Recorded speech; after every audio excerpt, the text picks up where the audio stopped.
पाऊत लसूण चटणी त्याच्यासाठी आपल्याला लागणार आहेत मिरच्या। तर सुरुवातीला मी मिरच्या ज्या घरी असतात नॉर्मली त्या मिरच्या घेतलेल्या आहेत। त्याचे देठं काढून घ्यायचे, शक्यतो कमी तिखट अशा मिरच्या घ्यायच्या आणि या पद्धतीने मिरचीला तुकडे करायचे आणि बी पूर्णपणे काढून घ्यायचं, म्हणजे तिखट कमी होते। त्याच्यानंतर गरम पाण्यामध्ये 2 तास छान भिजत घालायच्या, शक्यतो 2 ते 4 वेळेस आपल्याला स्वच्छ पाण्याने धुवून घ्यायच्या, म्हणजे तिखट कमी होईल।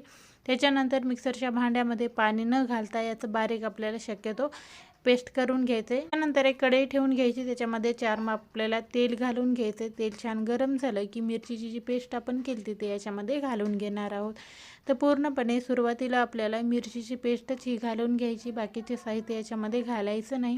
तर या पद्धतीने सुरुवातीला मिरचीची पेस्ट घालायची, चांगलं हलवून घ्यायचं। तेल सुटायला लागलं की बाकीचे साहित्य घालू। आता पहा, तेल चांगलं सुटायला लागलेलं आहे। आपल्याला याच्यामध्ये घालायचं आहे कांद्याची पेस्ट। तर 2 कांदे होते, मी त्याची बारीक अशी प्युरी करून घेतलेली आहे। याच्यामध्ये सुद्धा पाणी न घालता आपल्याला प्युरी करायची आहे। शक्यतो चटणीमध्ये पाणी हे घालायचंच नाही, म्हणजे छान अशी टिकेल। त्याच्यानंतर चांगलं अजून याला तेल सुटायला लागले की टोमॅटोची प्युरी सुद्धा घालून घेतलेली आहे। 3 टोमॅटो होते, तर मी उकडून घेतलेले होते, त्याची प्युरी याच्यामध्ये घालून घ्यायची, अजून परतून घ्यायचं। तेल सुटायला लागलं की दुसरं साहित्य घालूता।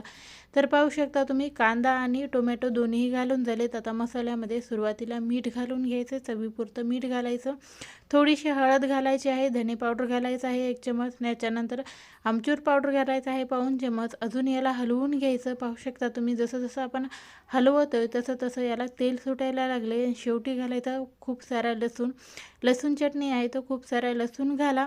या पद्धतीने परतून घ्या।